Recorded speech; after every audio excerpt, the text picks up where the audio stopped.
Shalom peuple de Dieu, nous sommes là pour une session de prière et on va prier ensemble aujourd'hui.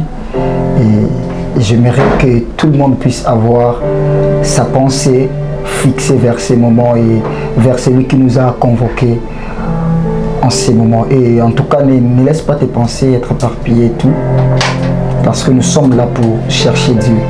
Et nous sommes dans le livre de Jean, chapitre 10, le 10e verset. Sur le nom de Jésus, le voleur ne vient que pour dérober, égorger et détruire. Mais moi, je suis venu afin que les brebis aient la vie et qu'elles soient dans l'abondance. Amen. Et voilà, nous allons ensemble partager cette pensée de l'Écriture. Donc Christ est en train d'expliquer la réalité de sa venue. Et avant cela, il commence d'abord à énumérer le travail que le diable est venu faire dans la vie des êtres humains. Il dit que le diable est venu pour voler, égorger et détruire. Et vous allez se rendre compte qu'il a énuméré trois choses. Donc, de fois, quand nous sommes en train de vivre selon ce que le monde désire, selon ce que le diable met devant nous, on n'a pas l'impression de le voir.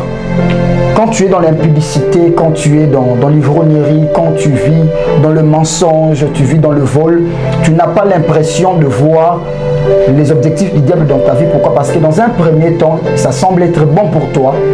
Tu as des très bons rendements par rapport à ce que tu fais. Mais si on essaie de voir cela avec un œil spirituel, on va se rendre compte que le diable est en train de poursuivre un objectif dans ta vie.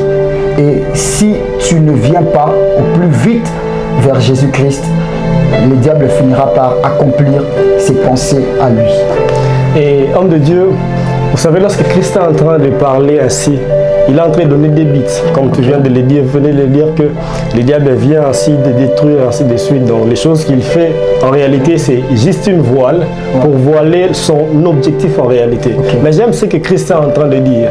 Il n'a pas fini avec les objectifs du diable, mais il vous amène dans son objectif à lui, les buts de sa mission sur terre. Vous savez c'est quoi?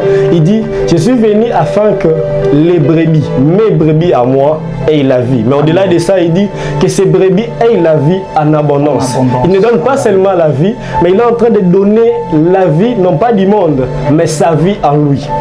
Et les gens, ceux qui ont bien étudié la théologie, savent qu'on parle de la vie, on voit les zoé, la vie de Dieu. Nous avons la vie de Dieu en nous. Mais deuxièmement, cette vie nous amène à l'éternité après notre vie sur terre. J'aimerais interpeller à quelqu'un et faire savoir à quelqu'un ou informer à quelqu'un que après cette vie sur terre, nous serons obligés de passer dans un autre monde et vivre notre éternité. Et Jésus, sachant cela, il nous appelle déjà dans sa barque afin que nous ayons sa vie et que nous ayons cette vie en abondance. Et j'aime encore que lorsque Christ nous donne la vie, il ne nous laisse pas seulement sur terre afin de vivre comme tout le monde. Il dit que notre intelligence, par sa vie, elle est régénérée, renouvelée. Ce qui fait en sorte que nous ne vivons pas comme tout le monde. Grâce à sa vie, nous discernons ce qui est bon et ce qui est mauvais. Vous savez, aujourd'hui, nous avons les fous en veste. Nous avons les démons en veste. Mais Christ fait en sorte que notre vie en lui fasse une différence. Une différence. Et ainsi, nous allons prier. Ainsi, nous allons prier. Nous ne demandons pas cette vie. C'est Jésus qui vient nous donner sa vie. Ça, c'est le pas. Nous ne quittons pas de là où nous sommes pour nous approcher de Jésus afin que nous puissions trouver cette vie. C'est Jésus en réalité qui quitte de chez lui pour venir nous donner cette vie. Il dit en Romains qu'il ne vient pas, il s'est fait voir à ceux qui ne le cherchaient pas. Donc toi qui ne cherchais pas Dieu, toi qui étais occultiste, toi qui étais peut-être sorcier, toi qui étais impudique, je ne sais moi comment, Jésus a quitté son trône afin de se rapprocher de toi et de te donner la vie. C'est pourquoi ces moments, je ne sais pas à quel moment tu trouveras cette vidéo, le soir, le matin, mais au moment où tu trouveras cette vidéo, sache que Dieu a quitté le trône pour venir te donner sa vie. Voilà, Dieu a quitté son trône pour venir nous donner sa vie à lui. Et j'aimerais qu'ensemble nous puissions prier, que nous puissions élever nos voix vers le trône de ces dieux qui s'est permis de descendre au milieu des humains, au milieu des êtres qui sont imparfaits, au milieu des êtres qui sont impurs, afin de leur donner la vie de Dieu, afin de leur donner la sainteté de Dieu. Alors ensemble, nous allons élever nos voix pour commencer à dire à Dieu de bénir nos vies, de encore nous bénir par sa vie à lui. Avoir la vie de Dieu, c'est une bénédiction. Est-ce que tu peux élever ta voix pour dire à Dieu, Seigneur, je veux plus de ta vie en moi. Papa, je veux plus de ta vie en moi.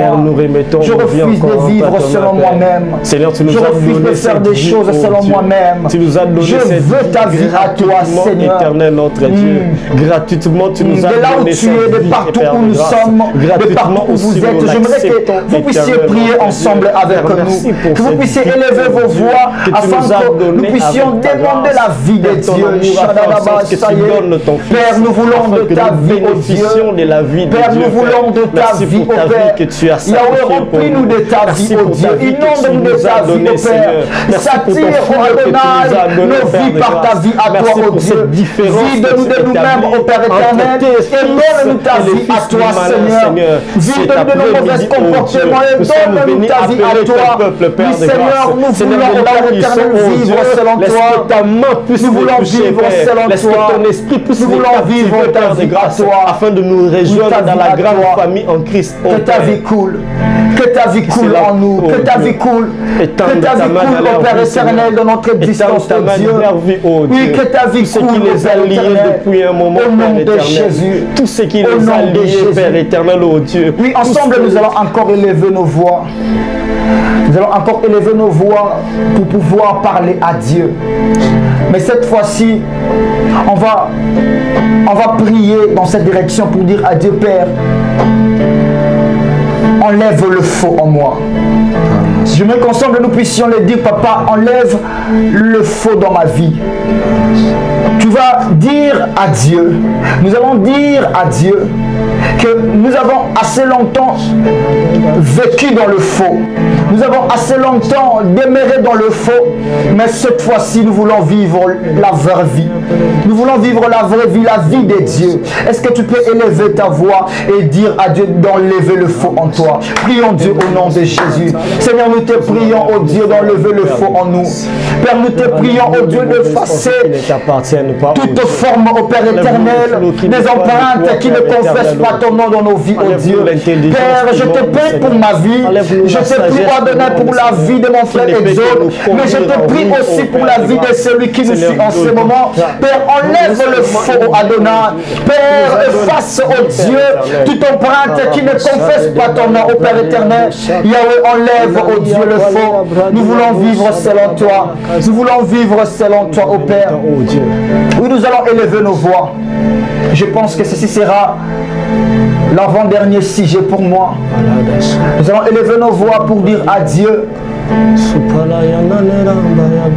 que sa pensée à lui soit atteinte dans nos vies. Vous savez, Christ est en train de parler des deux objectifs différents.